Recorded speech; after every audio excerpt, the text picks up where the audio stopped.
Anyway, I was asked by Mark to cover a topic that when I first started racing I really didn't know anything about, and I'm not sure that I do now either, but over the years maybe I've acquired a little bit of knowledge, and at least I'll share you some good stories. And the topic is defining your own success, and I think we all try to wrestle with that, and I certainly don't have the answers all the time. It's something that I struggle with, and the athletes that I coach are always trying to go through reminders on what works.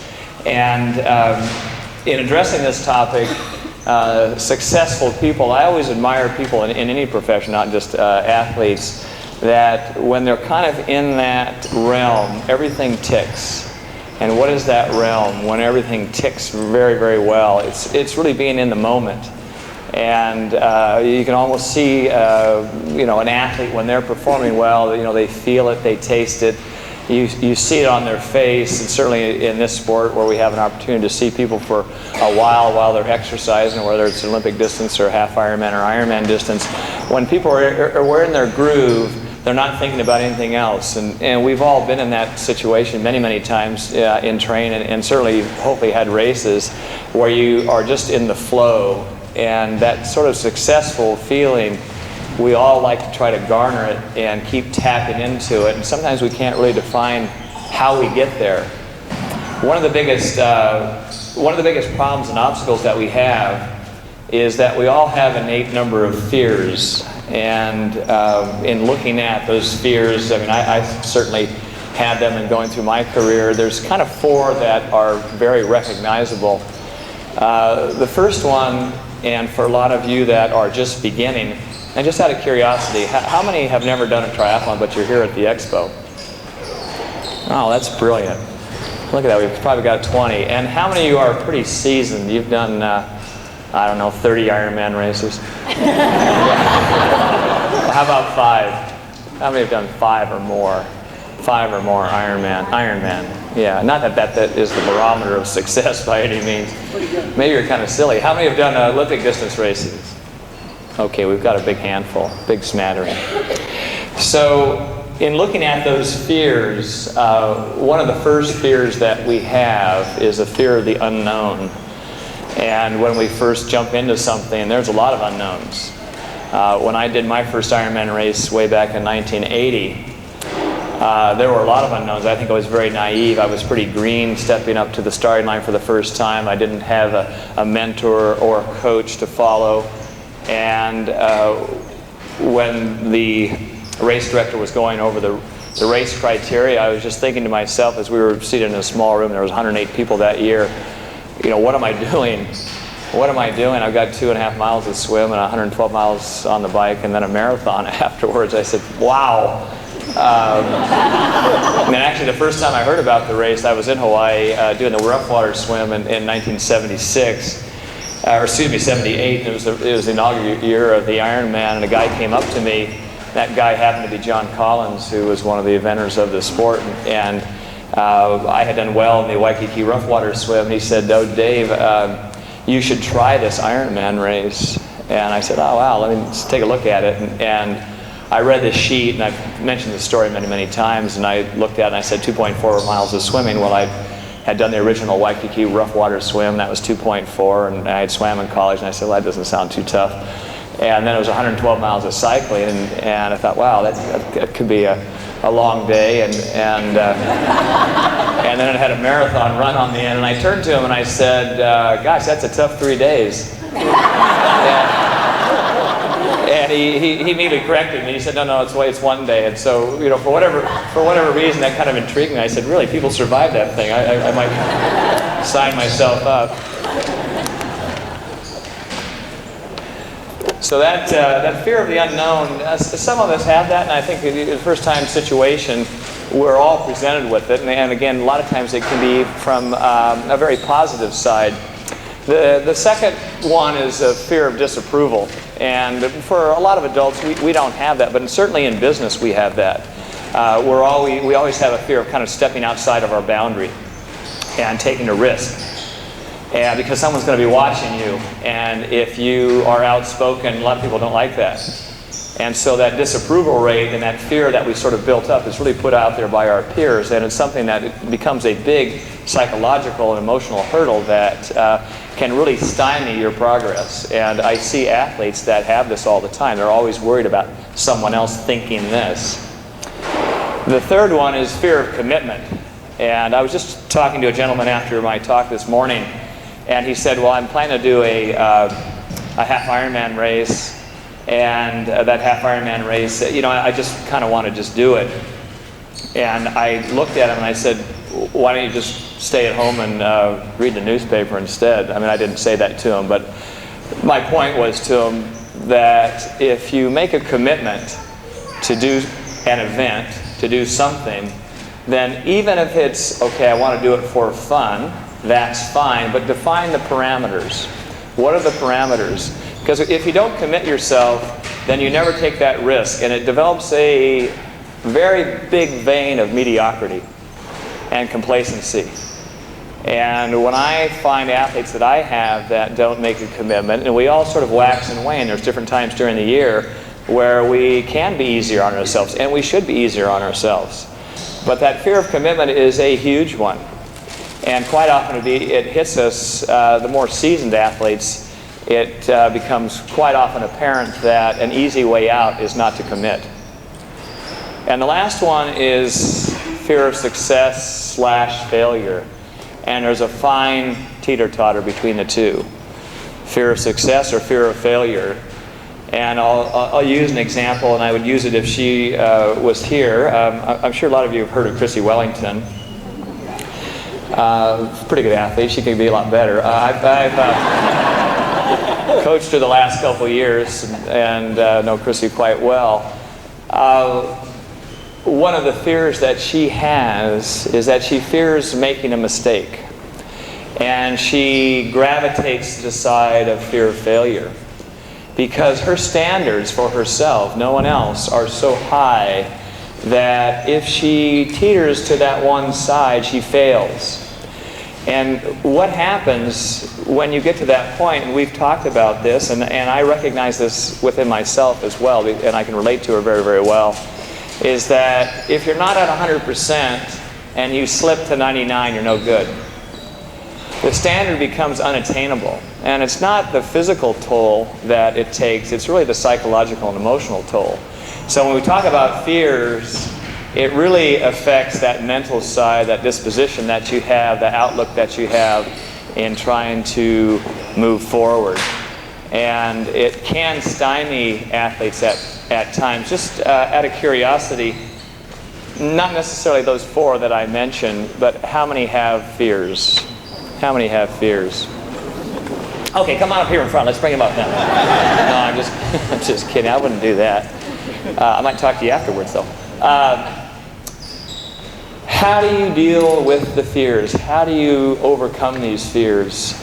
One of the first things that I tell my athletes, and something that took me a long time to really discover, was when you have a terrible day, terrible race day. How many Ironmans have I been to where I didn't race, and I've seen athletes seemingly falter, have their worst day of the year. Everything they've trained for, and it doesn't work out. I always ask my athletes, what did you do well? What did you do well? And it catches them off guard. They don't really know how to respond to it. Because their first reaction is a very reactionary response. I did terrible. I did dreadful. It was awful. It was a miserable day. And usually when you go back and you dissect your day, starting from the night before, the morning of, and a lot of times when you recognize what you did well is quite often you might have been giving energy to your family or your friends, or they're giving energy to you. That's a good thing. And we tend not to recognize that when we don't perform well. We can look at each individual element of our race. If we look at the start of the swim, oh, my goggles got knocked off. That just did it. That was terrible. Well, what happens in a workout if your goggles get knocked off? You put them back on. You put them back on, you get going. You don't even think about it. But in a race, boy, that ended my race. That was terrible. You have to kind of recognize the silly things that become a huge anvil on your shoulder, and overcoming those fears that you have and really kind of define your success, sometimes in really looking at it in the practical side, all of a sudden, really dilutes the negativity of what you actually did. Another favorable thing that you can do is to try to cap your worry time. How many worry about something, and then finally when it comes to think, gee, I spent 2 weeks, 1 week, the last 48 hours just worrying about it, beating myself up. I didn't sleep for a couple of days, and then when it happened, you think, oh, well, that was kind of silly. How many do that? Well, quite a few of you. You know why?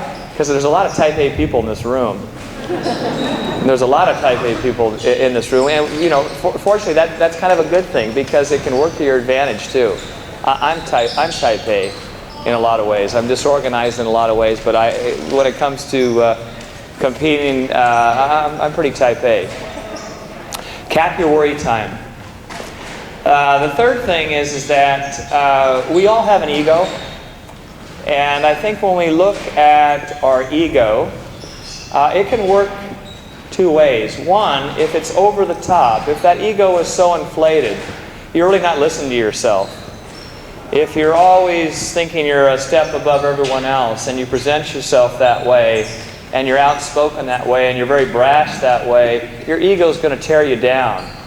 But I think a lot of times I like to see the hidden streak in people overcoming their fears where they allow their self-esteem and their self-worth to kind of percolate to the top. And I see the other side of athletes that do not know how to pat themselves on their back. When they've done something well, they never recognize it.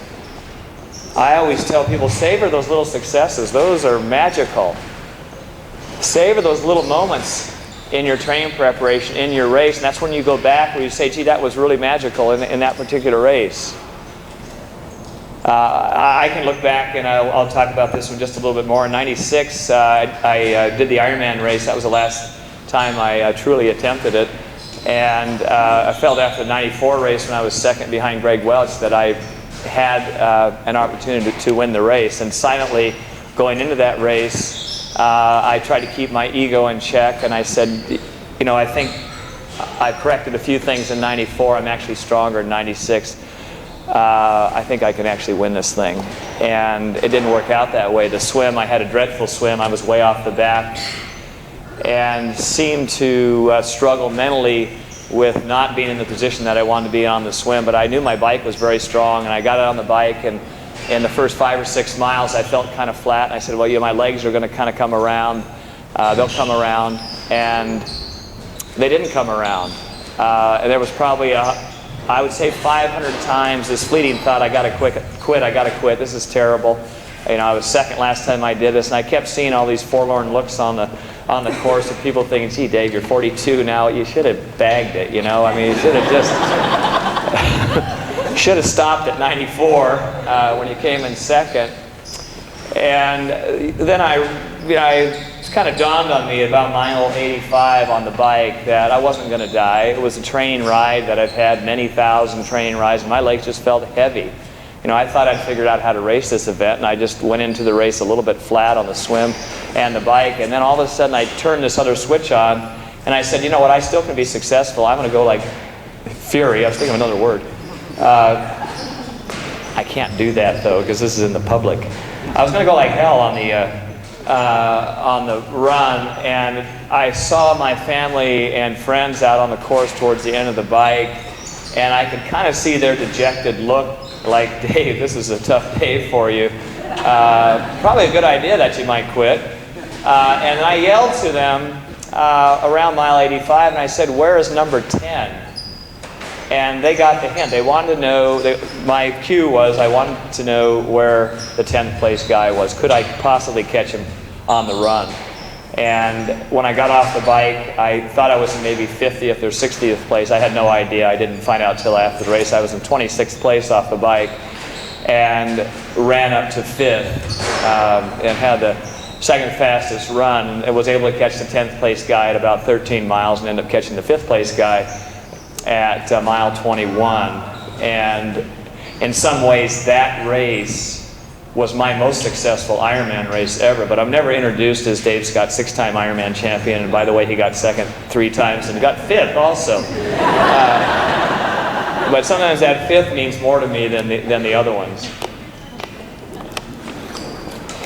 So I think when we look at your ego and we look at your self-esteem and your self-worth, I find that even though we're type A, a lot of us are kind of repressed in some ways, that we don't allow our self-esteem to be recognized. And you have to recognize it within yourself before someone else is going to pick it up, unless they're your close friend, your confidant, your spouse, or whatever. And it's okay for you to tell someone else how you feel about yourself in a silent way. I do that, and I'm very selective in how I do it. But most of the time, I have a self-deprecating type of attitude and style, and I always sort of bring myself down, down, down. But there are moments where I said, yeah, I can't do that. I actually feel okay about it. Someone asked me this morning, they said, did you exercise today? And usually, sometimes I get the question, hey, what are you doing now, Dave? Do you exercise anymore? And I said, well, could you just flatter me for a minute? All right, you want to see my abs? Yes, I exercise.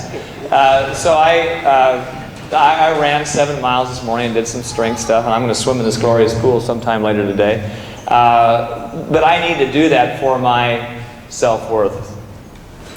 And I don't tell many people, I just told you, but it only came up because it came up this morning when someone asked me that sort of silly question. Other things that we have that tie into your fears that really sort of stymie your ability to be successful is that we can develop insecurities. And we all have insecurities. I have them in certain facets of my life. And I think just looking at the athletic realm for all of you is that a lot of times when we have more information on how we're going to do and how we're going to perform, we become more insecure with ourselves. When you go into an event, as I did in 80, and for a lot of you that are going into your first event or you're stepping up your distance, that fear of the unknown, it can be a positive, because if you're positive about what you've done up to that point, well, just turn that leaf over just a little bit more and you're going to do well. But I think when we have those insecurities, it has a tendency to heighten that fear element. So what do you do? What do you do? How do you sort of contain the fear?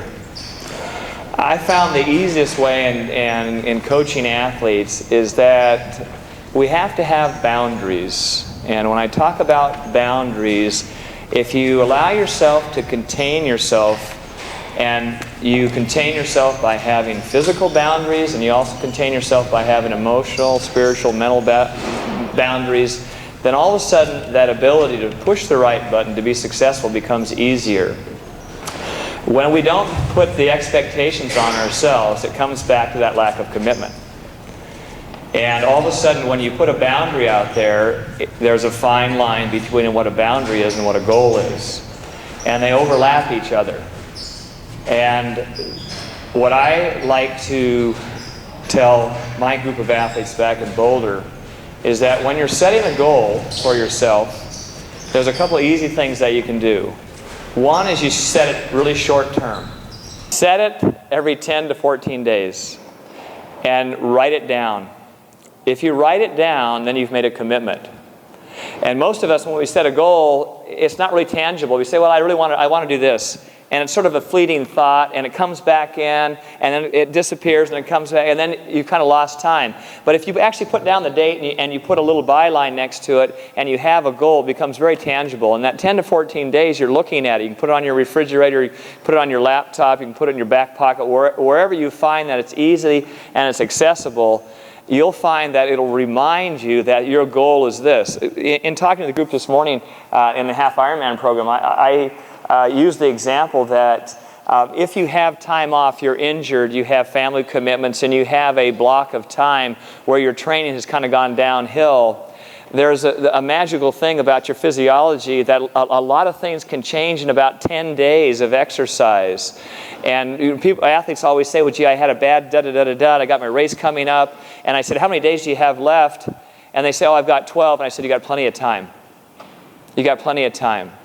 So make the change, write the goal down, and then the second part is to tell someone. Once you share that with your training partner, your confidant, spouse, or whoever it is, and you actually tell them what your goal is, and it sounds really silly, but it's very, very effective. And because they're aware of it and they're going to ask you about it. You may have a long-term objective. I want to race well in such and such a race in August or September or October, and it's great to have that year-long objective. But if you have those little tangible goals, that becomes huge, gigantic. And that ability to all of a sudden have boundaries on what you're doing becomes more definable. I've had the opportunity when I was racing, and a lot of you that have been around for a while know the history in this sport and certainly know the characters in the sport.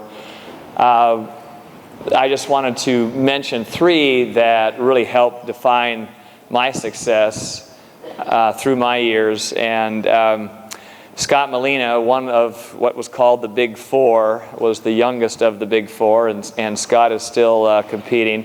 And we're all in our 50s now, which is hard to believe, but here we are. And I'm the oldest of the Big Four. Scott was a guy that was such an anomaly. I remember when I first started, I said, if I can do more than anyone else in training, I thought more was better. I'm going to do the Ironman, so I'm just going to train, and make sure that I add 10% to those numbers and tell my competitors that I'm doing that. Well, Scott Molina came around, and all of a sudden, he just knocked my socks off. He was doing 25% more than what I ever could imagine. And it wasn't the right thing to do, what I was doing, nor him. And I remember the first time that we actually raced, I was 21 and he was 15, and we did this race. It wasn't called a duathlon, but it was a swim run, and it was in Foster City, which is in South San Francisco. And I got out of the water and I said, gee, I got a lead. This is amazing. And I just kind of had started running. I was a collegiate water polo player and swimmer, but I was running kind of on the side, and I continued to pull away from my competitors, and I finished, and I said, gee, I won this event. And then as the minutes went by, someone came up to me and they said, did you see the guy who won? And I said, no, wasn't it me? And they said, no, it was that 15-year-old prepubescent kid that Scott Molina, who came out of the water miles ahead of everyone else and just took off on the run. I never did see him. So that was my first introduction to Scott Molina. And Scott Tinley, the first time I met Scott, I actually didn't race in our local event. I lived in Davis, California at the time, and Scott came up, and he was kind of the recognizable name down in San Diego. And he picked one of the coldest September days we've ever had in Davis. We typically have warm weather, and it was cloudy and rainy, and Scott was a skinny, scrawny runner type of guy, and I remember when they introduced him, he was the favorite. Well, at that time there were no wetsuits, and we had flip-flopped the order. It was run, bike, and then we jumped into the swim. And I'm saying I didn't do it. And so I was watching, and Scott was in the lead after the first 2, and he hit that frigid water, Lake Stonegate, I'll never forget. And there's these nice homes that are around the side of the lake. And all of a sudden I looked across and I could see Scott crawling up the ice plant, grabbing that ice plant on one of the backyards of one of the neighborhoods. And I guess he got a full body cramp all the way up and down his body. And I thought, well, he's not that tough. I think the water was 65 degrees or something. So that was the first time. And certainly the last of the Big Four was Mark Allen. And Mark was a ferocious competitor and good at all distances and always ready. And I think over the years, those 3 guys and Mark, and I'll mention a couple other things about Mark in a few races in just a sec, but they certainly brought up my ability to sort of self-examine my innate ability, and can I push myself a little bit harder, because they're always going to be right on my heels or slightly ahead. One of the most inspirational moments that I have had in the last 10 years was my association, as Pam mentioned, with Team in Training. And when I started the triathlon division in 1999, I have gone to a number of races, 2 or 3 every year, and have the opportunity to speak at the banquets. But really the highlight of the banquets is when one of the athletes or one of the family members who has gone through a blood cancer is the noted speaker. And some of you probably remember this story, and I'll just tell it very quickly. But when I think about people that have different fears and really have the inability to find their own parameters of success, I think about this gentleman named Louis Bonpua. And Louis spoke at one of the banquets. He had a form of blood cancer, had gone through remission and was in great shape, went on to do Ironman Canada, and had contacted me after he did Ironman Canada and said, "Dave, do you think you can help me get into Kona?" And I wrote a letter on his behalf, and he was in, just flying high. And I remember chatting with him after the banquet, and I said, Louis, your talk was really inspiring, and it's great for all the people. Shortly after I had sent a letter to the folks at WTC, I had heard through the grapevine that Louis went in for a checkup, and his cancer had come back. And I was in contact with the directors at TNT, trying to follow, how he was doing, and I was assured that, they were going to nip it at the bud again.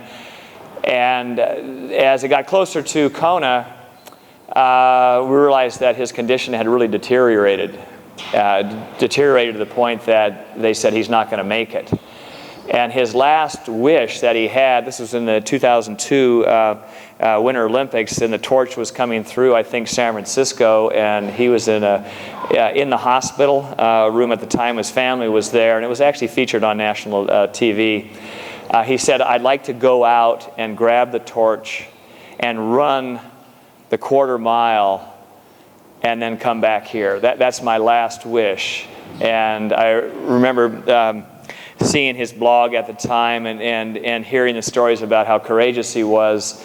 And he did that. They brought him out, and he could barely stand up. He grabbed the torch, and he would run a few steps and then walk and then run and then walk.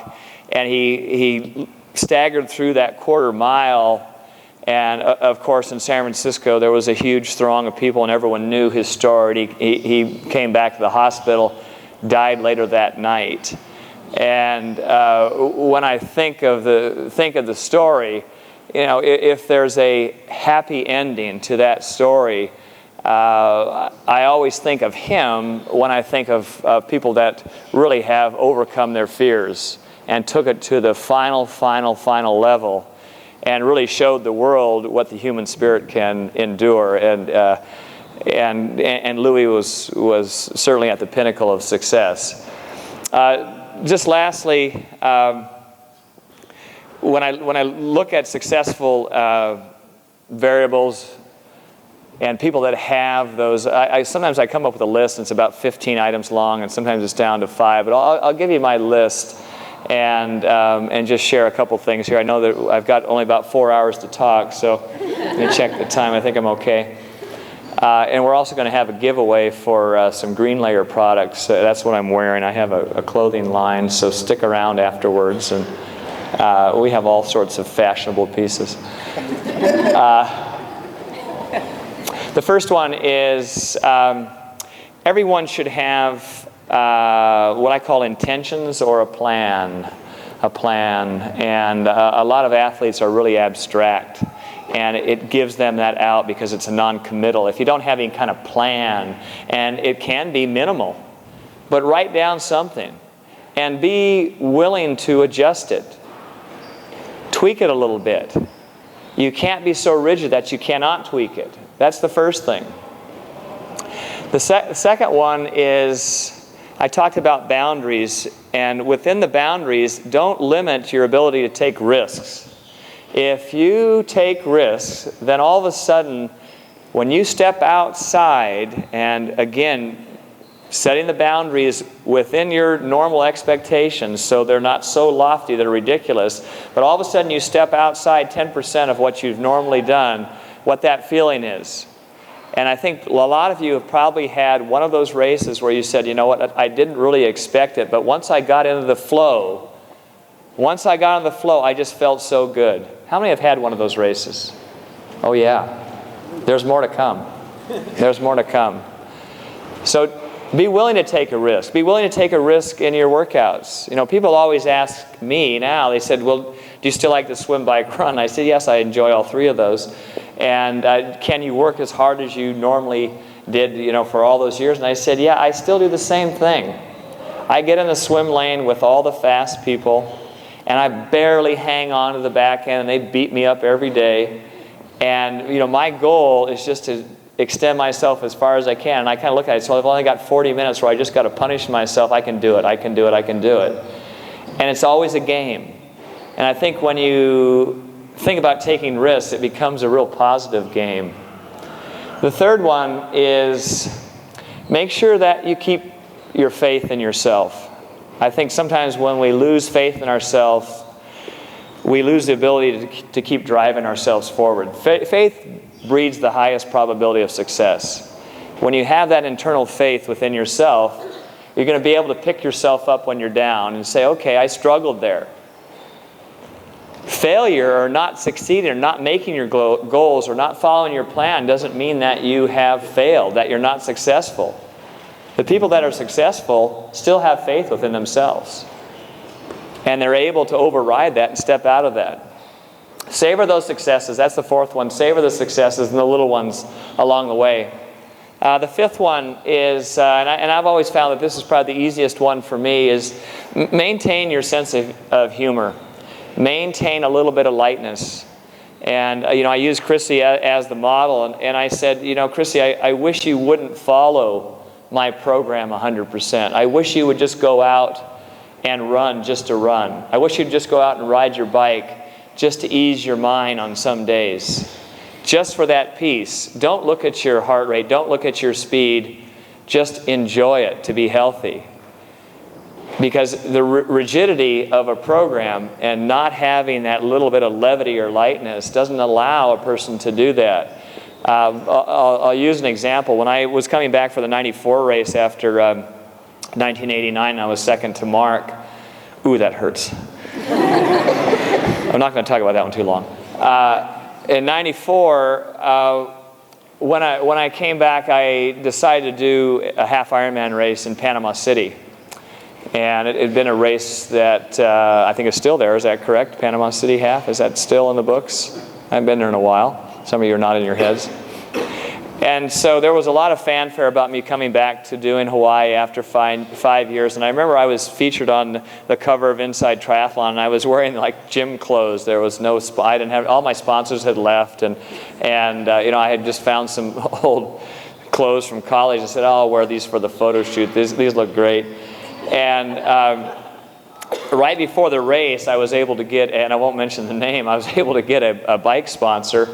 And one of the principal guys who I was dealing with said, hey, Dave, I think we're the same size. How tall are you? And I said, about 6 feet. Oh, yeah, and your weight's down. I bet you can ride my bike, because they wanted me to ride this bike. And, of course, I've advised athletes, never change your equipment, particularly right before the race. So I did that, and that was not a good idea. I said, okay, good, yeah, send me that new bike. So they shipped the bike. I'd never been on, never seen it. It came, I didn't even take my bike to Panama City. It came out of the carton. I tweaked the seat a little bit and the angles, and I rode it one day before the race, and I said, yeah, it feels okay. And then when I got in the race at about 25 miles, and I'm not predisposed to cramping. I've had a few cramps in my life, but nowhere near this one that I'm going to tell you about. I got a cramp, and I could feel it coming on in my hamstring, and it started radiating up my glute and my low back. And I said, oh gosh, this is not good. And so I was standing up a lot, and it's a flat course, and then all of a sudden it just hurt to just do a revolution. And it seized up so badly that I almost had to jump off the bike, and I got off, and I remember putting my hands on the seat, trying to bend over and stretch it, and everything was just totally locked up. It took me 10 or 15 minutes. Of course, droves of people were going by. And, you know, the pros, which I was in, they were miles ahead, and now all the amateurs were passing me. And And I got on my bike and I rode about 5 or 6 miles and it tied up again. And I had to do this 3 or 4 times. And finally, when I came into the transition area, the announcer was, I think he didn't really know what to say, but he still tried to have the level of enthusiasm as if I was winning the race. And they said, "Here comes Dave Scott." And of course, all the running shoes were gone. And I was the last guy in there. And there was probably 300 amateurs that have already come in and out. And as I came in, I just thought, oh gosh, this is just so embarrassing. This is terrible. And I got off the bike and I started to rack the bike and my whole backside seized up. And it threw me down onto this 100-degree asphalt. So now the announcer said, "Well, there's Dave Scott. He's down there. He's on the ground now. He doesn't look very good." And I think people were apprehensive about coming over and sort of helping me, like, should we take you to the grave or are you going to try to run? So I remember slowly getting on my shoes and I started kind of running, but I moved off to the side, and again there was another pack of 10 that would go by, another pack of 10, and I said, I just want to get out away from these people. Maybe this cramp will start to loosen up. I want to finish this 13.1 miles, all right? I want to get this half Ironman under my belt here and really put it on my notch here as a great race. So as I was off to the side, 2 guys came by. I would say they were in 300th place, and now I was in 302. And they turned to me, assuming that I had won the race. They had no idea. And they turned to me and they said, "Hey, Dave, just stretching it out, huh?" And I sort of sheepishly said, "No, I'm a little bit tight." They didn't know how to respond to that. Anyway, I was eventually able to run, but I had soreness in that calf for a long time. I think back at that situation. At the time, it wasn't terribly funny. My point was that if you allow a little bit of lightness and levity into your program, that eases things dramatically. Just a couple more.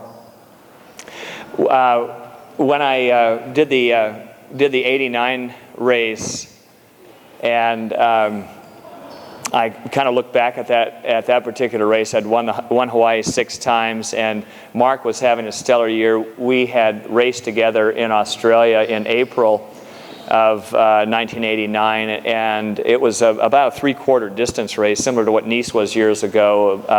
About a 3K swim, 120K bike, and a 30K run, 18.6 miles on the end. And I had a great swim and had a tremendous bike. And then all of a sudden, at about 6 miles, Mark, and I think to this day, had one of the most outstanding runs ever in the sport. He ran a 5:20 pace, 5:22 pace for 18.6 miles, and he went roaring by me and went on to win the race by about 3.5 minutes. So in '89 October, that was the next time that we were going to meet, and it was on the battlegrounds of Kona. And in the press conference before the race, I was confident about my ability. I knew Mark was ready to race, and I was asked in the press conference, and it wasn't pointed out to me for years later because it was, I guess, somewhat arrogant at the time of the way it came off.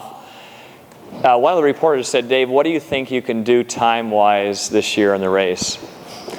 And I said, over the years, I've been pretty darn consistent on the swim. My swim feels very solid. I was 50-21, 50 minutes and 20 seconds, almost to the second in 3 races, and 50-40 or something in another race. And I said, I think I can go low 50s. And how about the bike?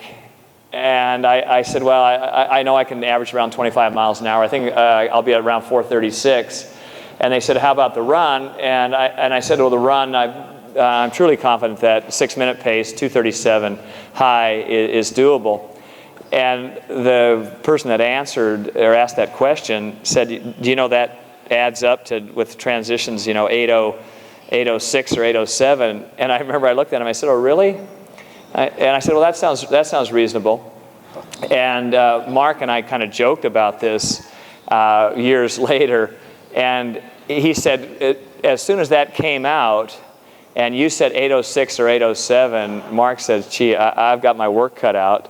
And obviously he wasn't intimidated by my comment, nor was it direct dig towards him. It was just inner confidence that I had, and my point that kind of parallels faith is that to maintain that inner confidence, and sometimes you share that and sometimes you don't. Maybe I shouldn't of that particular year.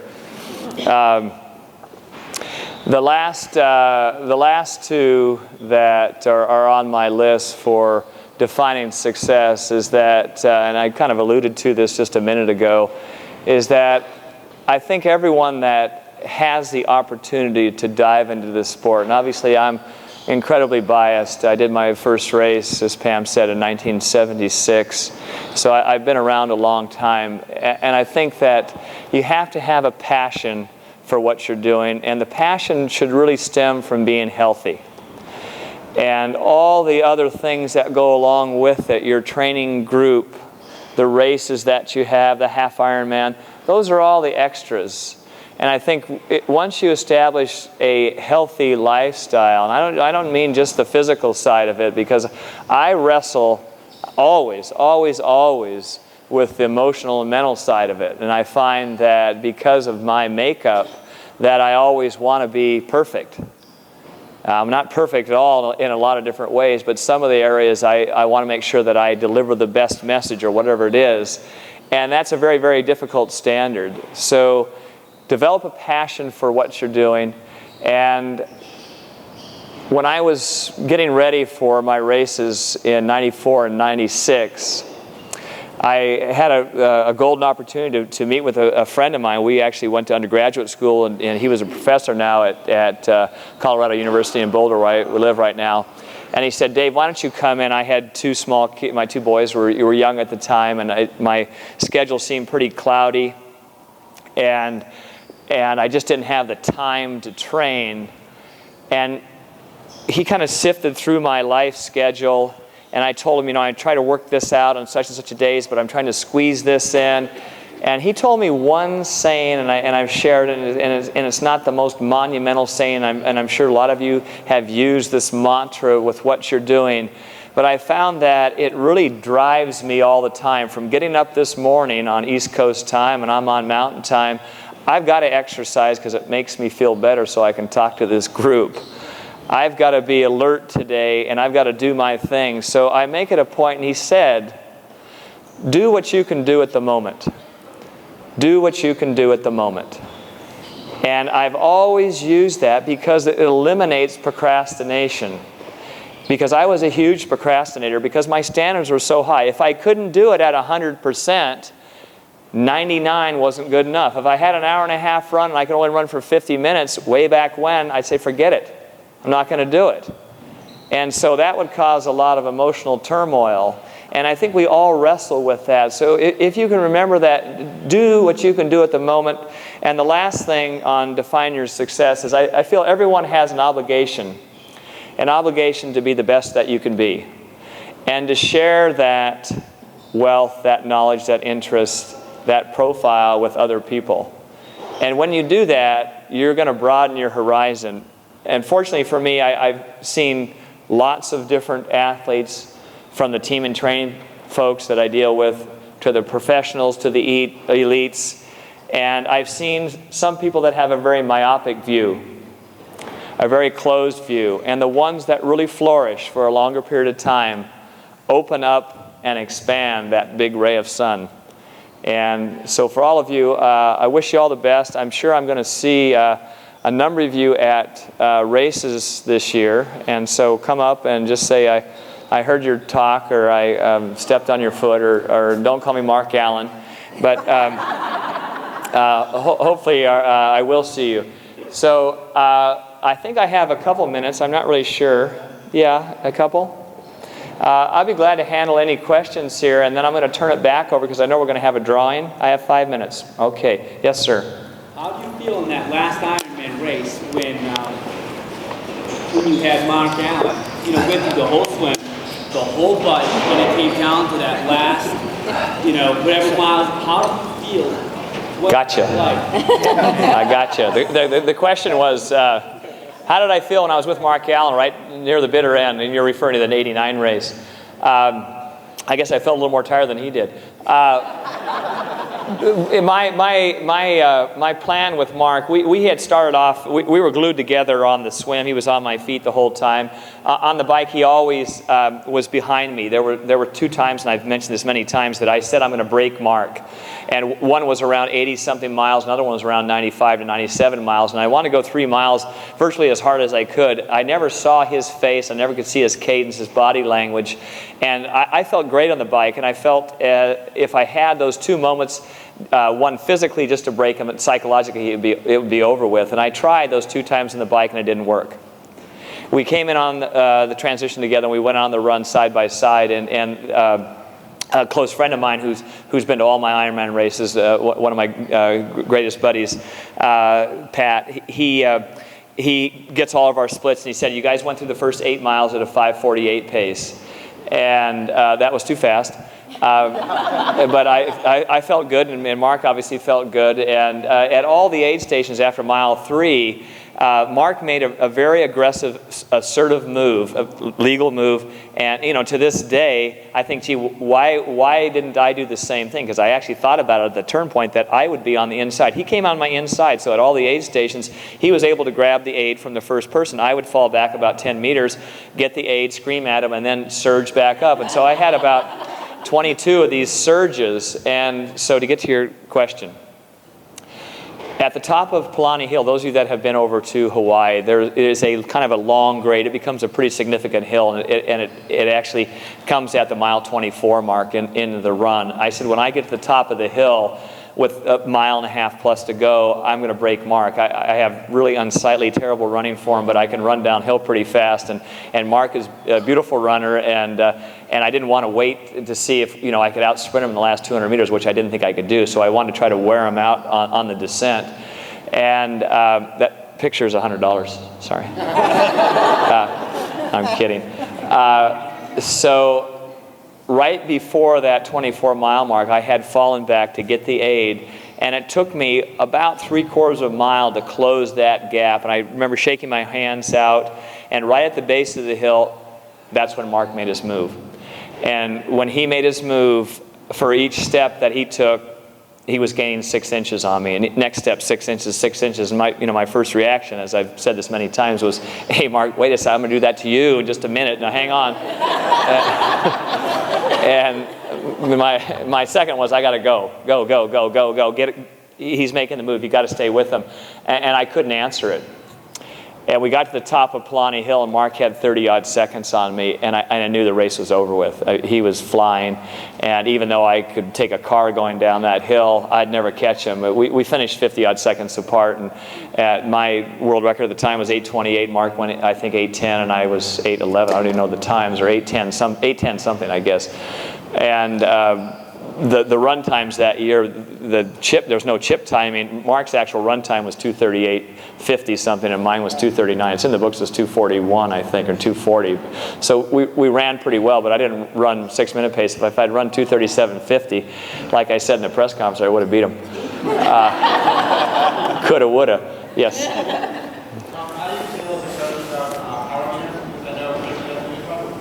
Yeah, power meters. What do I think about power meters? I think they're a great tool. They're a great asset, and probably the best way to measure economy on the bike at different workloads. And I think it's a huge tool. I have a lot of athletes that I coach, all different levels, just like you, that some have power meters. So I think it's a great tool.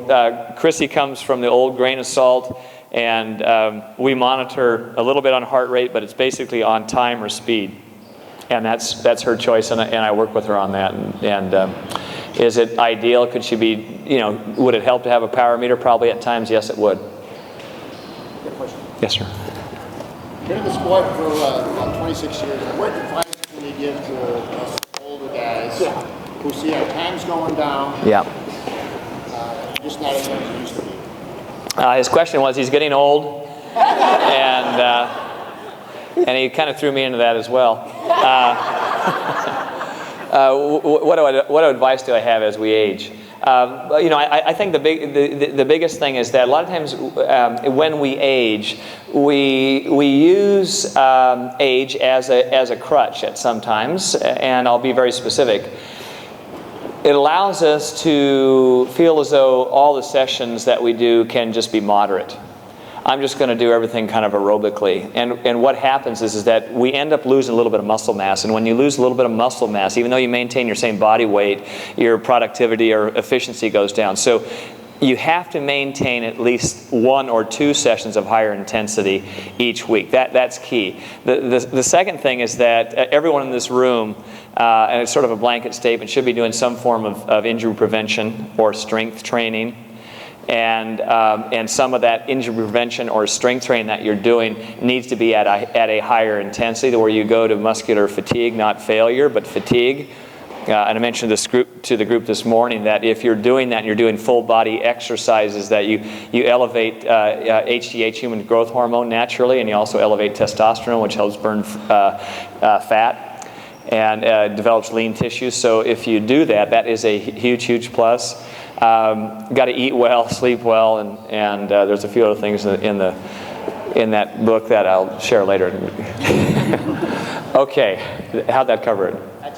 Good. I think we're about done. Maybe I'll handle one more question, a quick one, and then I'll wrap it up here. I know before you all leave, if you have time, we're going to have a drawing, or Mark has a couple announcements. Any other questions, comments? Okay. I'll turn it over to Mark. Thanks for your attention and your time, and I'll be chatting with you later.